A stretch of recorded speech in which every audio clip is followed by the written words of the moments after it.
नमस्कार। बड़ी खबर पर बड़ी और सार्थक बहस के साथ हम लेकर हाजिर हैं 5 की पंचायत। मैं हूं आपके साथ रीमा पराशर। लोकसभा राज्यसभा दोनों ही जगह आज बड़ा मंगलवार एक तरह से साबित हुआ। जबरदस्त बहस हुई। एक तरफ वंदे मातरम को लेकर के गृह मंत्री अमित शाह ने वो कच्चे धागे जो थे ना वो खोल दिए, सब धागे खोल दिए, जिसको लेकर अभी तक बवाल काटा हुआ था विपक्ष ने। जवाब सूझा नहीं, ऐसा लग रहा था बाद में। हालांकि वार पलटवार हुआ, बहुत सारी बातें हुई।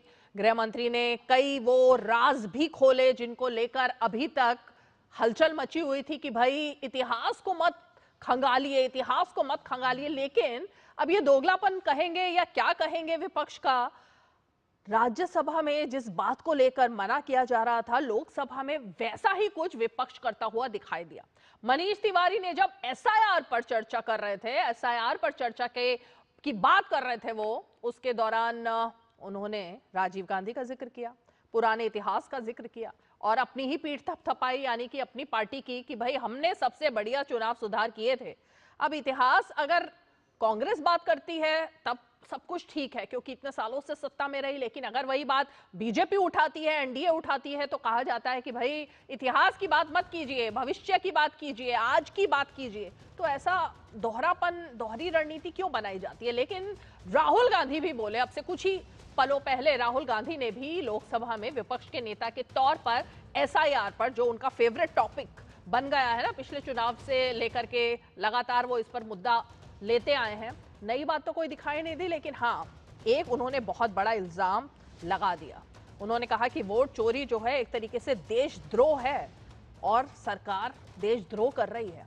सरकार देशद्रोह कर रही है, ये बड़ा आरोप राहुल गांधी ने लगा दिया। अब इसके पीछे ये अंतिम लाइन थी उनके भाषण की, ये कह करके वो बैठ गए। इसके बाद ना आगे ना पीछे उन्होंने कुछ बोला कि भाई ये देशद्रोह कैसे हुआ, कैसे वोट चोरी हुई, क्योंकि इससे पहले जब भी उन्होंने वोट चोरी को लेकर बड़ी बड़ी प्रेजेंटेशन दी थी तो मुंह की खानी पड़ी थी, क्योंकि चुनाव आयोग से लेकर के जिन लोगों की वो तस्वीरें लेकर सामने आए थे उन लोगों ने भी कह दिया था कि भाई सब फरेब है, सब झूठ है, हमारे नाम को, हमारी इमेज को सिर्फ खराब किया जा रहा है राहुल गांधी की तरफ से। लेकिन आज लोकसभा में विपक्ष के नेता के तौर पर सबको उम्मीद थी कि शायद वो कुछ कंटेंट लेकर आएंगे, कुछ बड़ा बोलने वाले हैं और कुछ इस बार तथ्यों पर बात होगी।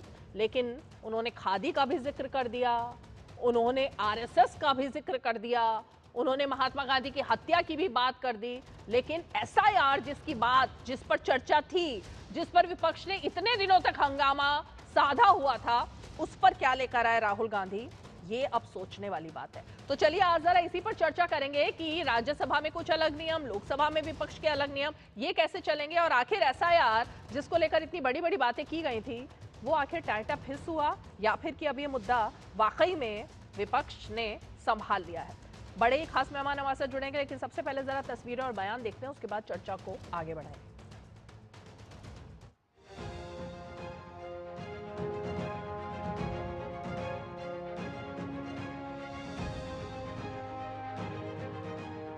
वंदे मातरम के 50 साल हुए, देश आजाद नहीं हुआ था और वंदे मातरम की स्वर्ण जयंती हुई 1937 में।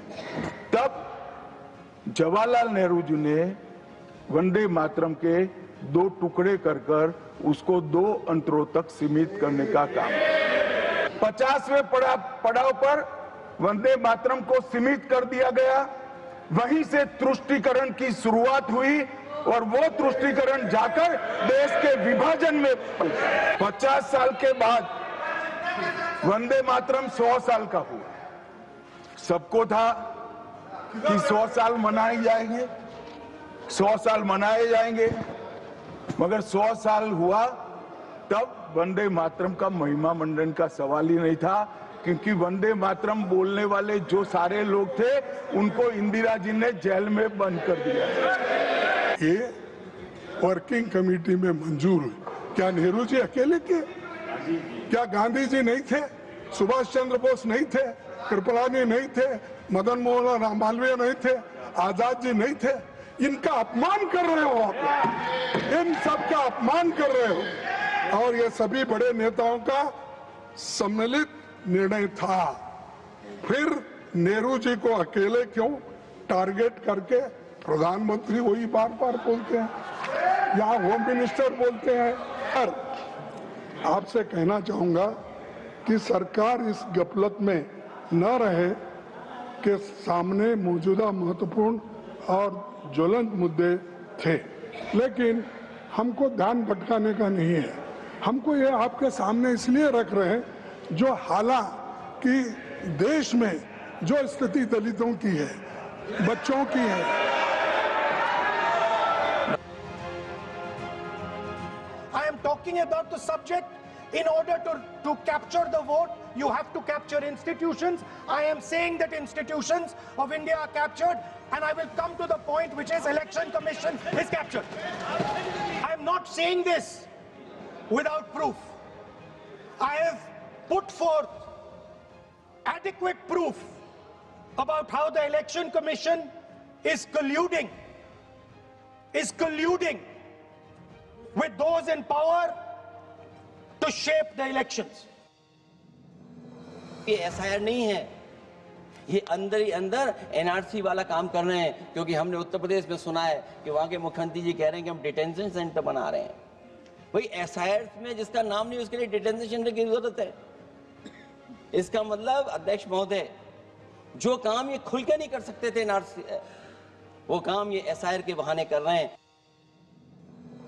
मुझे बहुत खेद से ये बात कहनी पड़ रही है, और ये बहुत दुर्भाग्यपूर्ण बात है कि इस साइड पे बैठे बहुत सारे सदस्य और बहुत सारे इस देश में लोग ऐसे हैं जिनको चुनाव आयोग की निष्पक्षता पर आज सवालिया निशान खड़ा करने की जरूरत पड़ रही है।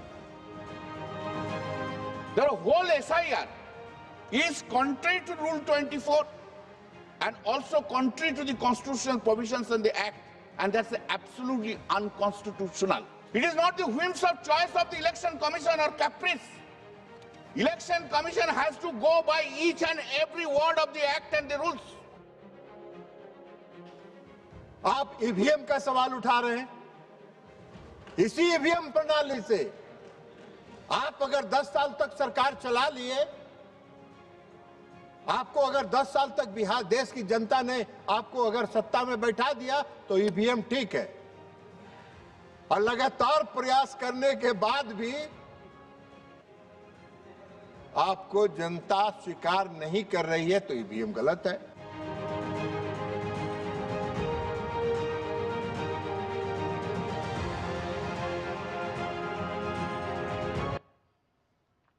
तो ईवीएम अब सिर्फ एक ही नारा है विपक्ष का कि ईवीएम को खत्म कर दिया जाए, दोबारा से हम पीछे चले जाएं, मतलब पीछे जो भारत था ना उसकी तरफ चले जाएं, इतिहास के पन्नों में चले जाएं, और अब हम फिर से उसी बैलेट पेपर पर आ जाएं जिसकी हम लूट की खबरें सुनते थे, उसी बैलेट पेपर पर आ जाएं जिसके बारे में चलता था कि बंदूक की गोली पर बूथ के बूथ लूट लिए जाते थे, उसी बैलेट पेपर पर आ जाए।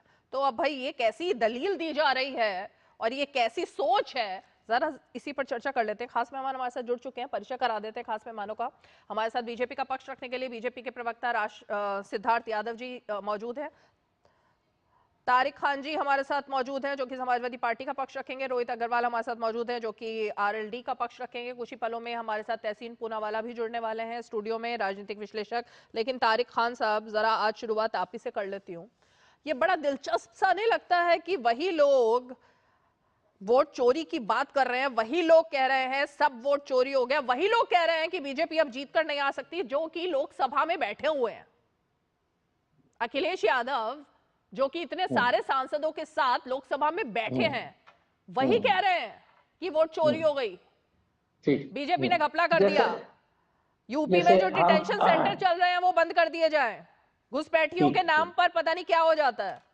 अब जवाब ले लीजिए, जैसे मेरे घर में चोरी हो गई तो मैं एप्लीकेशन ये दूं कि मेरे घर में चोरी हुई, या बताऊं कि पूरे मोहल्ले में, पूरे देश में, पूरे प्रदेश में चोरी हुई? जहां पर गड़बड़ी होगी वही तो पता ही जाएगी।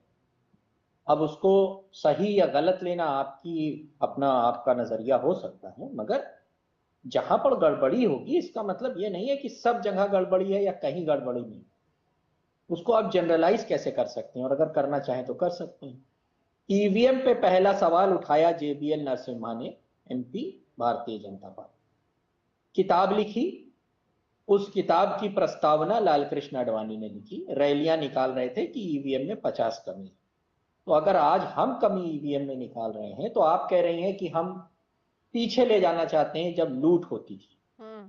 तो आडवाणी साहब कहां ले जाना चाहते थे? आगे, भविष्य में, 2047 में, 9 से आगे ले जाना चाहते थे 2047 में। तब उनको गलत लग रहा था। उसकी चर्चा नहीं हो पाएगी कभी, क्योंकि उनकी कही हुई हर गलत बात भी सही है, और हम अगर कुछ कहें कि कुछ गड़बड़ी हो रही है तो उसको सिरे से खारिज कर दिया जाए। अभी रामपुर में 2 लोग गल्फ कंट्री में रहते हैं मैम, लगभग 2 करोड़ प्रवासी लोग विदेशों में रहते हैं। उनकी मां जो बूढ़ी है उनके ऊपर मुकदमा कर दिया गया। इसका मतलब यह है कि जो लोग भारत के बाहर रह रहे हैं प्रवासी, उनको अब भारत का नागरिक नहीं माना जाएगा। संकट है, या उनका कुछ खास नाम होगा इसलिए उनके साथ ये संकट है, बाकी लोगों के लिए नहीं होगा, ये सब के लिए होगा। इसको चुनाव आयोग को क्लियर करना चाहिए कि जो लोग बाहर, लगभग 2 करोड़ लोग भारत के बाहर रहते हैं, तो नागरिकता छीन ली जाएगी, क्योंकि सऊदी, कतर, गल्फ कंट्रीज तो नागरिकता देती नहीं है। उनकी नागरिकता का होगा क्या, इसको सरकार ने स्पष्ट नहीं किया। मगर एक और अगर मैं कह रहा हूं, उसके लिए चुनाव आयोग ने कहा कि फॉर्म 6A भरा जाता है जो लोग बाहर रहते हैं। उनकी मां के ऊपर FIR करने की बजाय उनसे यह भी बताया जा सकता था कि आपसे गलती हुई है, आपको ये SIR का फॉर्म नहीं भरना है, आपको 6A का फॉर्म भरना है। तो मेरा यह सवाल है कि क्या जो 2 करोड़ प्रवासी हैं, क्या उन 2 करोड़ में से एक भी SIR का फॉर्म नहीं भरे हैं? और अगर जिन लोगों ने भरा है भारत भर में या 12 राज्य में जहां हो रहा है SIR, क्या उनके खिलाफ मुकदमा किया जाएगा? पूरे भारत में नहीं किया जाएगा, ना आप ढूंढ पाएंगे।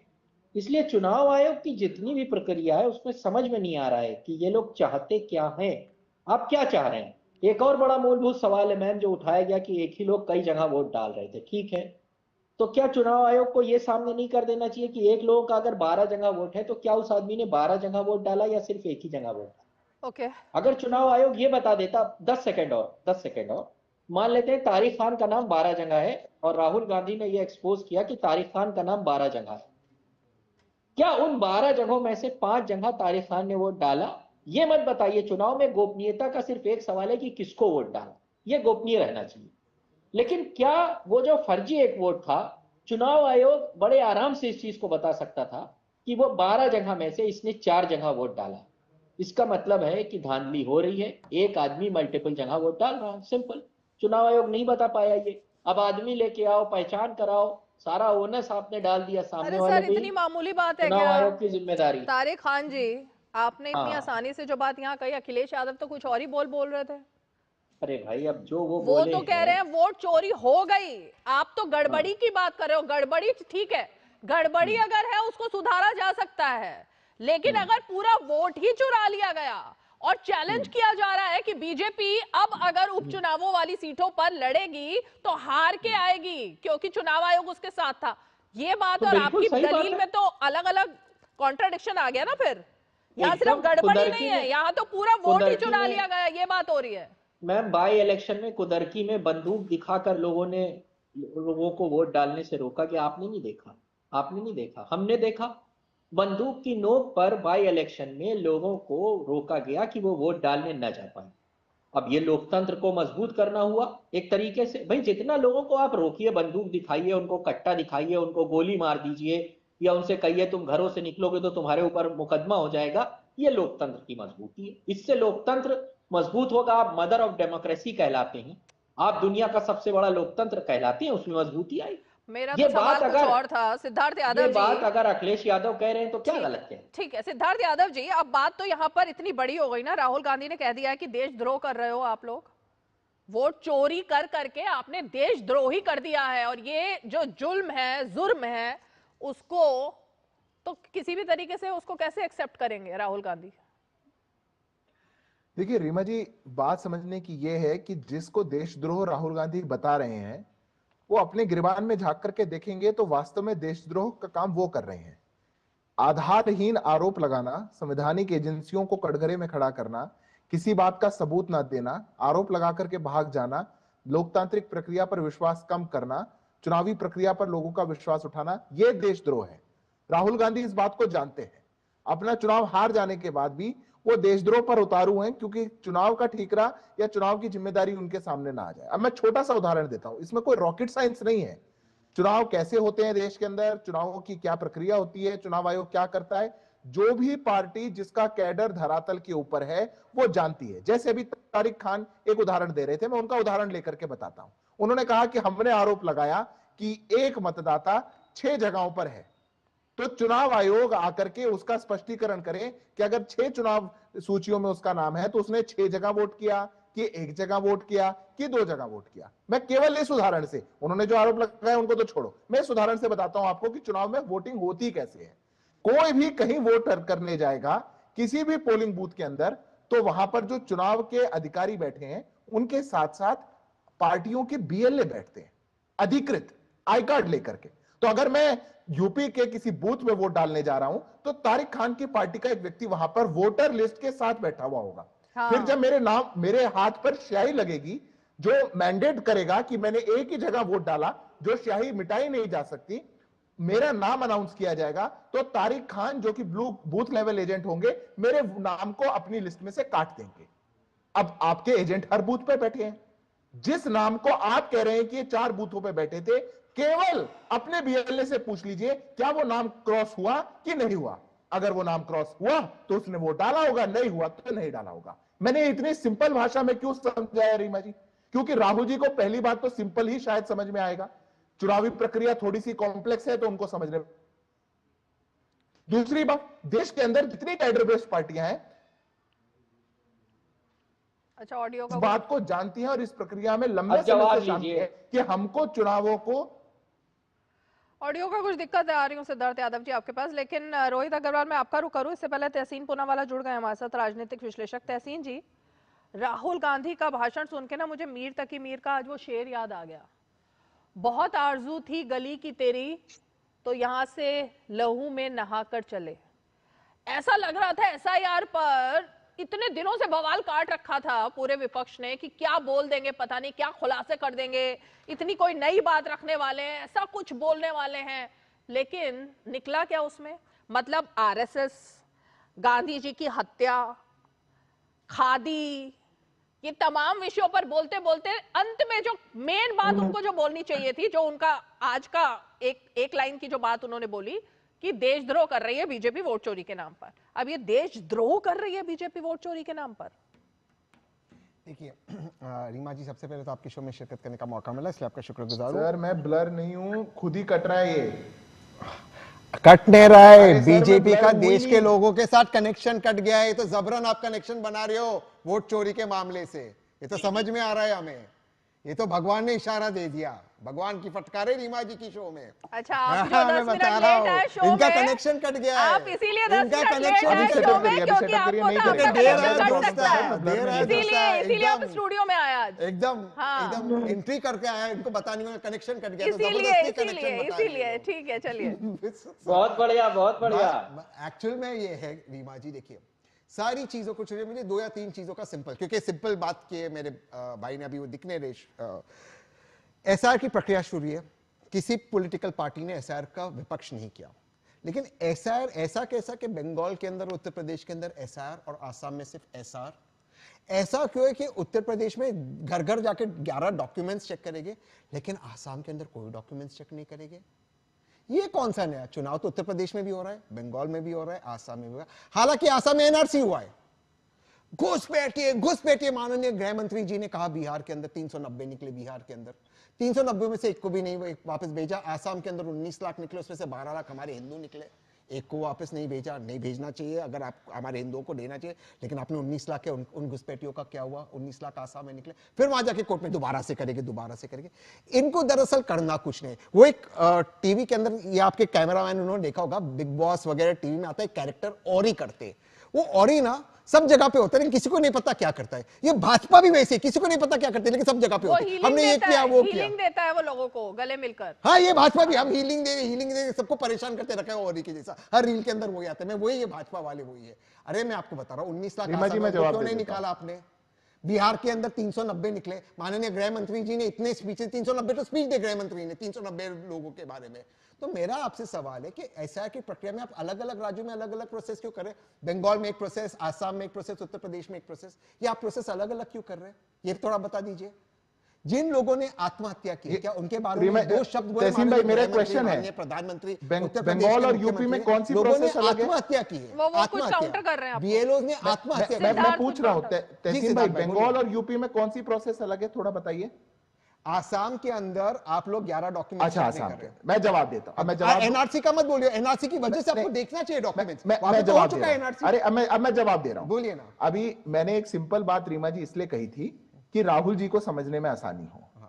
तहसीन भाई पढ़े लिखे आदमी है, मुझे तहसीन भाई को राहुल जी से नहीं कंपेयर करना। तहसीन भाई कॉम्प्लेक्स बात भी समझते हैं, पर फिर भी ना जाने ऐसी क्यों बात कर रहे हैं कि बिल्कुल ही ऐसा आपके दर्शकों को भी लगे कि ना समझिए। मैं कोई उत्तर नहीं देता, आप दर्शक आपके केवल गूगल पे जाकर के टाइप करें why SIR is not happening in Assam. Election commission ने प्रेस कॉन्फ्रेंस करी इस पर, ज्ञानेश कुमार जी ने जवाब दिया। मेरे को जवाब नहीं देना है, उन्होंने बताया कि क्योंकि असम में एक एक्सटेंसिव सिटीजनशिप की एक्सरसाइज चल रही है, उसके लिए FAQ में डाला गया इस प्रश्न को, इसलिए हम वहां पर नहीं कर रहे। उसके अलावा हर राज्य में जो SIR की प्रक्रिया है वो सेम है। अब थोड़ा सा रिवाइंड करिएगा, मैंने जब तहसीन भाई को काउंटर करके क्वेश्चन पूछा, मैंने कब पूछा? जब तहसीन भाई जोश जोश में आकर के कह रहे थे बंगाल में अलग प्रोसेस है, यूपी में अलग प्रोसेस है, राजस्थान में अलग प्रोसेस। कहीं कोई प्रोसेस नहीं है, भ्रम की प्रोसेस है। आप लोग केवल झूठ, भ्रम, चुनाव के गिर्द गिर्द घुमाना, एक ही बात को घुमाना। अब सुप्रीम कोर्ट आपको कह रहा है बिहार के अंदर एक SIR हुई, सबकी आंखों के सामने है, चुनाव हुए, सुप्रीम कोर्ट ने कहा एक व्यक्ति लेकर के आइए जिसका नाम कटा हो गलत। तहसीन भाई आप वकील हैं, एक व्यक्ति अच्छा आप लेकर जाइए। आप अभी 45 दिन चल रहे हैं बिहार चुनाव की, अभी वो विंडो चल रही है। एक पोलिंग बूथ के अंदर आप पहले जाकर के कंप्लेंट करिए जहां आपको CCTV चाहिए। एक जगह पे रीपोलिंग के लिए रिक्वेस्ट डालिए, कहीं रीपोलिंग की रिक्वेस्ट नहीं, कहीं CCTV चाहिए नहीं, कहीं सुप्रीम कोर्ट में लेकर के जाएंगे नहीं, कुछ नहीं करेंगे। और जैसे ही 45 दिन पूरे हो जाएंगे, ये नया राग अलापना शुरू कर देंगे, वोट चोरी हो गई थी, वोट चोरी। मजाक बना लिया देश का हमने पूरी चुनावी प्रक्रिया का। सिद्धार्थ भाई अब जवाब सुन लीजिए, मुझे भी एक शेयर करने का मौका दीजिए। इरशाद बोलिए। अब शेर और शायरी जवाब सुनिए ना, सुनिए ना, सुनिए। नहीं, मैंने बोला था ना, अभी मैंने बोला था तो वो जवाब दे रहे हैं। जवाब दे रहा हूं। मेरा कातिल ही मेरा मुंसिफ है, क्या मेरे हक में फैसला देगा? आप सबूत के तौर पे वही चीफ इलेक्शन कमिश्नर का स्टेटमेंट दिखा रहे जिन पे हम सवाल उठा रहे। अरे मेरे भाई सुन लीजिए सर, 10 सेकंड, बहुत सिंपल आपको समझाता हूं। मैं तो कॉम्प्लेक्स समझता हूं, भाजपा को थोड़ा सिंपल समझाना चाहिए। एनआरसी की प्रोसेस हो गई, ये आप कहते हो, मैं भी मानता हूं, बिल्कुल सही। एनआरसी की प्रोसेस हो गई, इसलिए आप SIR ने SR करे, चलो मान लिया। तो जो 19 लाख घुसपैठे मेरे देश में, उनको बाहर क्यों नहीं निकाला आपने? हाँ, तो वो क्यों नहीं निकाला आपने? वो बताओ। वहां पे घुसपैठिया very good, very good. Uttar Pradesh में वेरी बैड, वेरी बैड। अच्छा हुआ आप इस टॉपिक पर केजरीवाल का voting list coming down, very good, very good. Fadnavis ji का going up, very bad. Rohit Agarwal, अच्छा नहीं, एक मिनट, रोहित अग्रवाल भी बहुत देर से वेट कर। रोहित अग्रवाल, ये यूपी में घुसपैठियों को निकालने के लिए पूरा कवायदें चल रही हैं, अब उससे भी दिक्कत हो रही है, वो घुसपैठी है ना। अब क्योंकि तहसीन जी ने बात बोल दी है कि घुसपैठियों को क्यों नहीं निकाल रहे हो, अब अगर योगी निकाल रहे हैं तो उससे भी दिक्कत हो रही है। नहीं, पहले तो इनको समझा दीजिए कांग्रेस वालों को कि वो समझ लें कि घुसपैठियों को निकालने का प्रोसेस क्या है। SIR नहीं, तारिक जी को भी समझाना है, उन्होंने भी इस पर, अखिलेश यादव ने भी आज बोला डिटेंशन सेंटर को लेकर। समाजवादी पार्टी वाले तो खैर कांग्रेस के पिछलग्गू बन रखे हैं ना, क्योंकि उत्तर प्रदेश में तो वैसे ही बड़े भाई और या उससे भी बड़े की व्यवस्था में हो सकते हैं कांग्रेस के, पर पता नहीं कांग्रेस के लगेज को ये बिहार के बाद अब ढोएंगे कि नहीं ढोएंगे। तो समाजवादी पार्टी वाले तो अपने आप ही समझ लें, क्योंकि वो खुद ही परेशान है राहुल गांधी जी से कि वो राहुल गांधी जी क्या है। दूसरी चीज ये है कि भाई आप ही तो कह रहे थे ना ब्राजीलियन मॉडल के 21 वोट हैं, तो SIR की प्रक्रिया उसी ब्राजीलियन मॉडल के 21 वोटों को काटने की है। SIR की प्रक्रिया जो मृत लोग हैं उनको लिस्ट से साफ करने की है। SIR की प्रक्रिया शुद्ध वोटर लिस्ट को देने की है। इसमें आपको कहां तकलीफ हो रही है ये बात समझ में नहीं आती है। SIR की प्रक्रिया के तहत अगर घुसपैठिए बांग्लादेश बॉर्डर पे दिखाई पड़ रहे हैं तो ये साफ दिखा रहा है कि कांग्रेस पूरी तरीके से विफल है और कांग्रेस घुसपैठियों के साथ खड़ी हुई है। दूसरी बात ये, तहसीन भाई ने पूछा 19 लाख घुसपैठी असम के क्यों नहीं निकाले जा रहे हैं। भाई साहब पहले जानकारी कर लो, सब निकाले जाएंगे। फिलहाल वो डिटेंशन सेंटर में है, जो एक प्रोसेस है निकालने का। उसके बाद उनको एक कानूनी व्यवस्था दी गई है कि कोर्ट के अंदर आप प्रूव कर दीजिए कि गलती से कहीं आप हिंदुस्तानी तो नहीं है। तो उसके बाद जब उनके कागज वो नहीं दिखा पाएंगे तो उनको स्वेच्छा का एक मौका दिया जाएगा कि आप अपने देश को छोड़ दीजिए, हमारे देश को।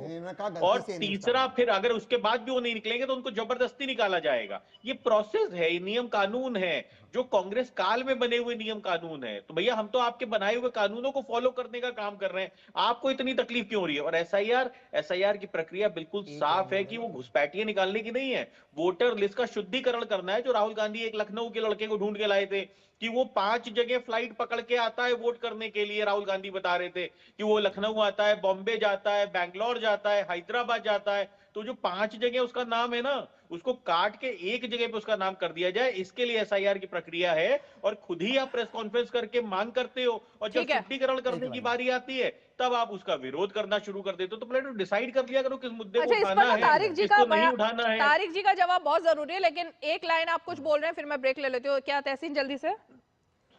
ये जो 19 लाख जो तथाकथित घुसपैठे, मैं रोहित भाई से अग्री करता हूं कि हम उनको इन्फिल्ट्रेटर्स तथाकथित बोलते हैं। हालांकि एनआरसी की प्रोसेस सुप्रीम कोर्ट के डायरेक्शंस में होगी, वो कोई भी डिटेंशन सेंटर में नहीं। इसका एक स्टेटमेंट माननीय मुख्यमंत्री हिमंता बिस्वा शर्मा जी का बताता हूं कि आसाम में किसी को लाने की जरूरत असम पे अटकी हुई है ना, हम यूपी नहीं, मैं बता रहा हूं इनका, मेरा सुई इनके दोगलेपन पे अटकी हुई है, आसाम पे नहीं, इनकी हिपोक्रेसी पे अटकी है। आदरणीय प्रधानमंत्री बोलते हैं वाह मोदी जी वाह, असम की बात सिद्धार्थ यादव ने जवाब दे दिया, हिपोक्रेसी पे अटकी हुई है। असम के बारे में उन्होंने दिया ना जवाब सिद्धार्थ यादव ने। अब मैं दूसरे स्टेट पे एक बात तो आप समझ लो, एक सिंपल सवाल रोहित जी, एक सिंपल आंसर, रोहित जी एक सिंपल आंसर, थोड़ा हो रही है तो आपको तकलीफ हो रही है। रोहित जी सुनिए ना, एक सिंपल आंसर। राहुल गांधी रोहित जी सुनिए, सिंपल आंसर, आपको सिंपल स्टेटमेंट प्रयोग कर रहे हो। अरे रोहित भाई सुनिए ना, अच्छा है सुनिए, क्योंकि एक व्यक्ति का रोहित जी नाम आपको, लेते हैं, रोहित जी जवाब दीजिए। व्यक्ति 5 जगह वोट डालने अरे रोहित जी छोड़े 5 जगह पे, आपको कुछ और बताता हूं। चुनाव आयोग तो बिना मतलब परेशान है कि वोटिंग लिस्ट हमको बढ़ाएं, वोटिंग परसेंटेज को बढ़ाएं, क्योंकि राहुल गांधी के हिसाब से तो एक अच्छा ठीक है, ब्रेक लेते हैं, सेम पॉइंट है। अच्छा ब्रेक लेते हैं, अब उसके बाद लौटते हैं, छोटा सा break. This is no ordinary sky. This is where legends are born. Space transition. In the vast expanse above, the Indian Air Force reigns. Unseen, unstoppable, unmatched. The Indian Air Force to be a cut above.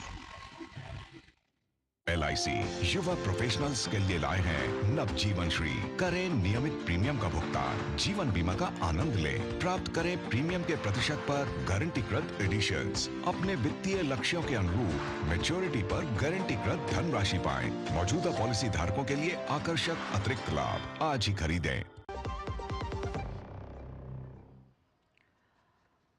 चलिए, मेरे ख्याल से तारिक खान जी आप जवाब दीजिए इस बात का, क्योंकि डिटेंशन सेंटर, उससे दिक्कत क्या हो रही है? घुसपैठियों से दिक्कत है कुछ, या डिटेंशन सेंटर से दिक्कत है? किससे दिक्कत है?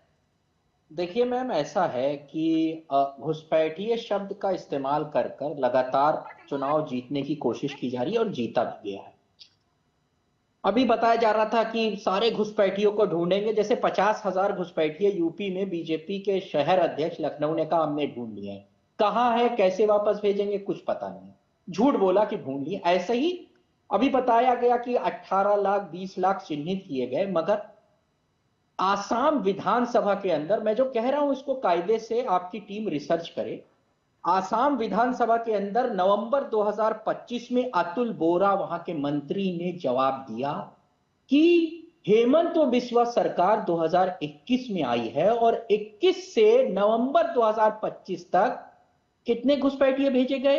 1 करोड़, 2 करोड़, 50,000, 10,000 नहीं मैम, 1416। मार्क माई वर्ड, मेरे अल्फाजों को सुनिएगा, सुनाई दे रहा है? मैं जोर से बोलूं, 1416। 1416 बिगड़ गया कुछ मामला, समाजवादी पार्टी का मानसिक संतुलन ठीक नहीं है क्या? मामला बिगड़ गया। कितना यहाँ घुसपैठिया, घुसपैठिया, जनता इसलिए वोट नहीं दे रही है क्या?